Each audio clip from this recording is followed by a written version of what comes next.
guys, welcome to Pit Stop, driving the massive Tata Harrier automatic, and we will be reviewing the car today.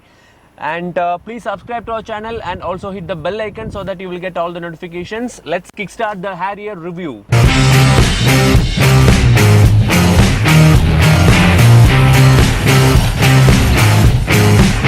Hyundai Creta, Kia Seltos and MG Hector are the major rivals for the Tata Harrier, but the Harrier can do something which none of these SUVs can do. I'll talk about it at the end.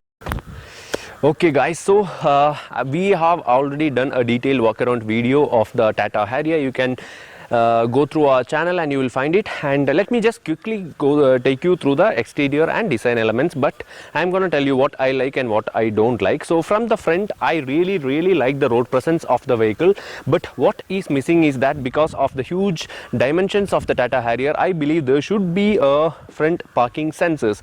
Other than that, I really like the LED DRLs. This is actually a multi-function DRLs because indicators are also integrated over here, and I strongly believe this should have been LED instead of projector headlamps. We should get LED headlamps is what I feel for this price, but this is something which I really like. The design, the front road presence is something massive, and I'm really a huge fan of how the car looks from the outside. So I'll take you to the side profile.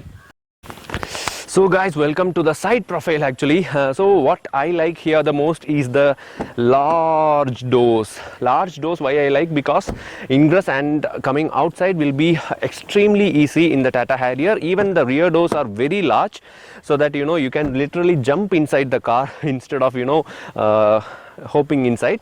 And other thing which I like the most is the 17-inch alloys. Alloys actually are looking good, and the 235 section tires are looking very chunky and very much proportionate for the size of the car, which is very nice. And another element which I like is the piano black finish on the roof. So piano black finish is looking very good. It's sort of a contrasting color for the red, and even if you choose any color, the piano black finish really suits the car. And another element which I like is the Harrier here. So there is a bit of chrome finish and there is a Harrier badging on the side. So actually there is nothing much to complain on the side profile of the Tata Harrier in my opinion. So what to talk about the back view? Back view is looking very nice and proportionate for the car. Actually it's a heavy rear end, I should say, and there is a Tata badging. This is my favorite, and here we have a rear camera integration. Actually this is something which I don't like, because the rear camera integration should have been even more nicer, because it's like bulging outside and it's looking odd. So in my opinion, this integration has to be done really better in my opinion, and it gets rear wipers and everything. Other than that, there is nothing much to complain about. The spare wheel comes right here, and so the badging I like. The camera integration has to be better. And one more thing which I really like is the 425 liters of boot space. That means you have enormous amount of space, and of course it's a very tall car, and because of that you will have to just work a little bit to load or unload your things, but still the platform and everything is very nice, and you have a huge 425 liters of boot space. And another thing which I really like is there is a grab handle over here to close the boot or to open it, so that is very useful in my opinion. So that's it about the rear end.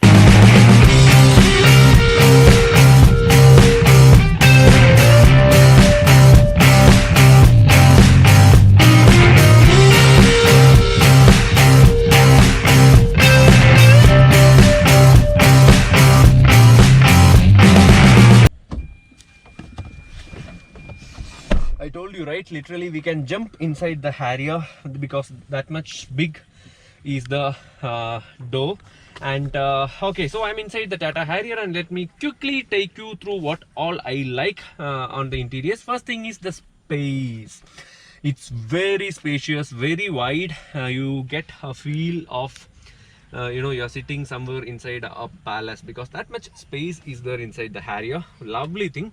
And second thing is the commanding view. You get a very commanding view because the ground clearance of the car is so tall, and because of that the view is very nice.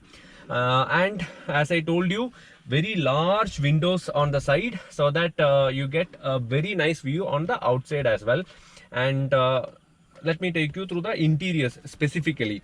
So specifically what I like the most is the fit and finish of the cabin. I'm really that's one of my favorite part. The fit and finish is excellent. We have some wooden finish over here and even a chrome element here, and altogether the fit and finish is very nice. What I don't like is this handbrake lever. This might look different, but it's not very convenient to use in my opinion. Another thing is that I have to keep my mobile here, and this is my mobile pad, but unfortunately it's very difficult to keep my mobile and take it if I have plugged in a USB drive for music system here. So that is this space should have been better managed in my opinion, because it's very congested over here. That is something which I really don't like. And we have an 8.8 inch touchscreen system. That's a very good thing, but unfortunately navigation option is not coming. I'm not a big fan of that because navigation option is not coming. And we have got a very tall gear lever. This is the 6-speed automatic variant, and the gear lever's length I'm very much liking. The size is very much proportionate to the size of the car. And unfortunately we don't get connected features, and we don't get wireless charging option as well. That should have been there. And the next best thing is the steering, feel of the steering. This it's very nice to hold, and I'll talk about it later when I'm driving. And we are getting a digital instrument cluster with a color display on the left, and towards the right we have the speedometer, which is an analog unit. And the next best thing is the comfortable seats, because seats are very much comfortable. You get a nice feel when you're sitting inside, and it's very much comfortable for long journeys. What is missing is air coolers or ventilated seat options. That should have been there, because we are paying more than 20 lakhs for this car. That should have been there in my opinion. Other than that, everything is so nice. We are getting sports mode, eco mode and city drive modes, and we have traction control modes as well. We have normal, wet and rough modes, and we have a downhill assist. We even have a option to turn off the traction control. So these are all the options. And overall the Harrier's front row is very commanding, very spacious. You get auto headlamps, you get auto rain sensing wipers and all that, and the segment best panoramic sunroof. As per Tata, this is the largest sunroof in the class, and it gives you a very nice look. It comes with a couple of features as well. It has rain sensing auto closure, it has anti-pitch option, it has yes, suppose if you turn off the car and walk away, automatically the sunroof will be closed. So these kind of options it's coming along with the sunroof, and that's very convenient in my opinion. So let's go to the second row of the Tata Harrier. So again, so much space to jump inside the Tata Harrier, and we can have a very comfortable commute inside the Tata Harrier second row, because it's very spacious and I'm really enjoying the space over here. Usually I'm not a big fan of the rear seats in any car, but this is something really spacious.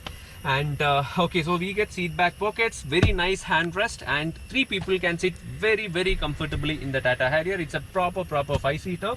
The door pad design is something which I really like. It gets a speaker, it gets dual leather finish, as well as these black panels, and also this chrome finish as well.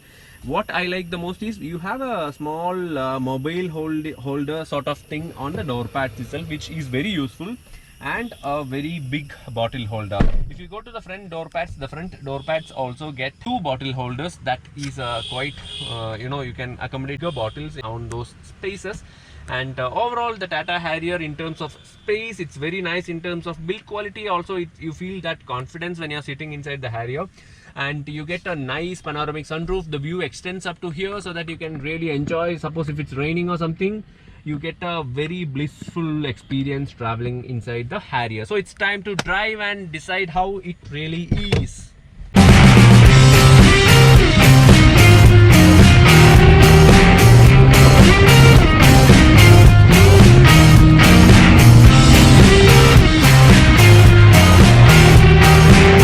Here we are driving the 2020 Tata Harrier BS6 in the automatic variant. Actually, I feel that this is how the Harrier should have been launched right at the beginning, with a great sunroof, with an automatic variant on option, and even now I told you, like it's missing a couple of features, like the connected car technologies, or else even a wireless charging option and stuff like that. But let's all keep it aside and let me drive and give you a proper experience of driving the Tata Harrier. So how good is the Tata Harrier on road? It's like,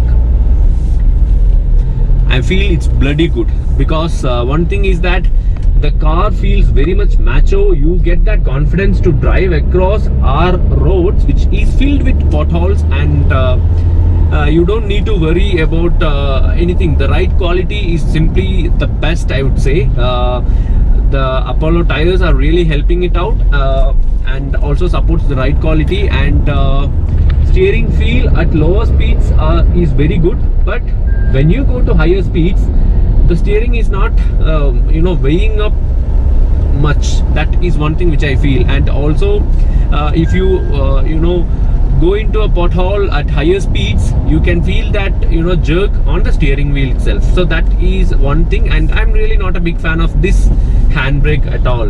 An electric handbrake would have been even more nicer, because we are paying almost 20 lakh rupees for the Tata Harrier. And what else? I'm really enjoying the commanding view. That's very good, and you get that confidence because of the build quality of the car. We all know that it's a 5-star rating in the Euro NCAP test, but global NCAP test. And not just because of that, when you close the door, when you sit inside, you feel the weight of the car, and you get that confidence when you're driving, because you feel that secured feel when you're driving or traveling inside the Tata Harrier. To talk about the engine and the drivability, the new engine is a bit more refined, and you get 30 horsepower additional from that of the BS4 variant. That means earlier the power output was 140 HP, and now you get 170 horses under the 2-liter engine, and the torque remains unchanged at 350 Newton meters. So altogether, it's a power-packed performance, and the 6-speed automatic gearbox sourced from Hyundai is really nice, I should say, because it's very much responsive, and you get 3 modes: Eco, Normal, and City mode. Eco, City, and Sport mode you get. And when you turn it into Sport mode, the engine and the gearbox is very much responsive, and that is a good thing for a car of this size. To talk about the 6-speed automatic, it's very smooth, I should say, and other than that, I feel that when you put it in sport mode, the gear changes only after hitting the red line, and downshifts will not easily happen at all. Downshifts will only happen when it is necessary, and the best thing about that is you will get a very good fuel efficiency with the Tata Harrier, even in automatic mode. And I can guarantee you that you will get approximately 14 to 15 kilometers, or max to max 14, I would say, on highway driving, decent highway driving, I will say. And for a vehicle of this size with a 2-liter diesel, the fuel efficiency is pretty impressive. And other than that, what is that I should tell you is, I feel that the Harrier should get a 4-wheel drive option, because this vehicle has all the capabilities to go off the road, and because of the ground clearance, because of the robust build quality, because of the powerful diesel, altogether. One thing that is missing in the Tata Harrier is nothing but the 4-wheel drive, because we can completely forget about all the connected car technologies, wireless charging option, LED headlamps, and even whatever options which is missing, even the navigation, we can all forget about that. But a 4-wheel drive in this segment would have made other cars, see a serious joke, is what I feel.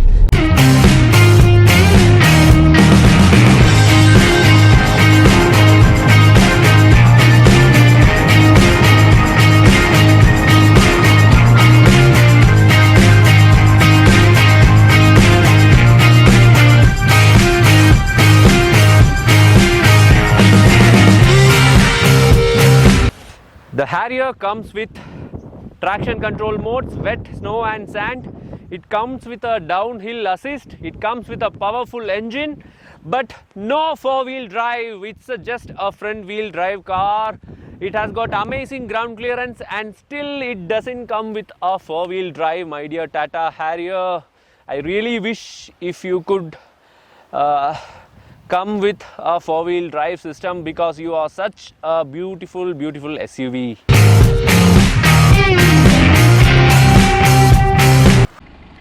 Harrier is based on the Omega architecture, which is based on Land Rover's legendary D8 platform, and we all know that the Land Rover is a bloody good SUV off the road. And Harrier is also so much capable because of the architecture, because of the chassis, and because of the proportions. And initially I told you Harrier can do something which none of its competition can do that, right? So this is what the Harrier can do. Take a look, guys.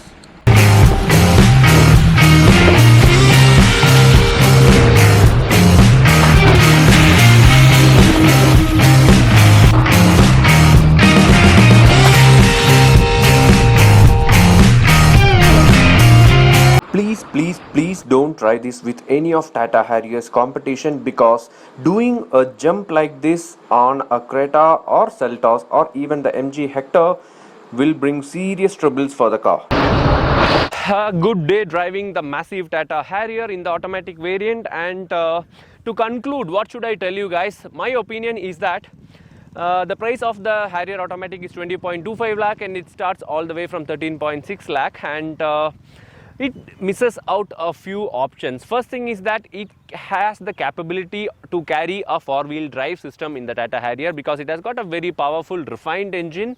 It has got massive proportions, and it has got enormous amount of space. So a four-wheel drive is really missing, because if a four-wheel drive is available, I will have the confidence to drive even more further from this location, because behind this we have very beautiful locations, and that is one thing. As of now, it comes with a front wheel drive, and the gearbox is very smooth, and in the 2020 variant the engine is also well refined.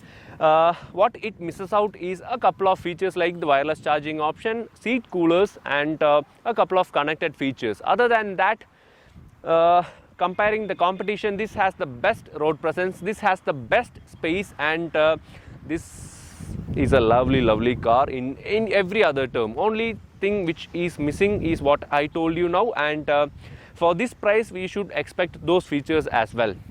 So guys, hope you guys liked this video, and please subscribe to our channel and also hit the bell icon, and also follow us on Facebook, Twitter and Instagram. It's time to return the Tata Harrier. Bye bye.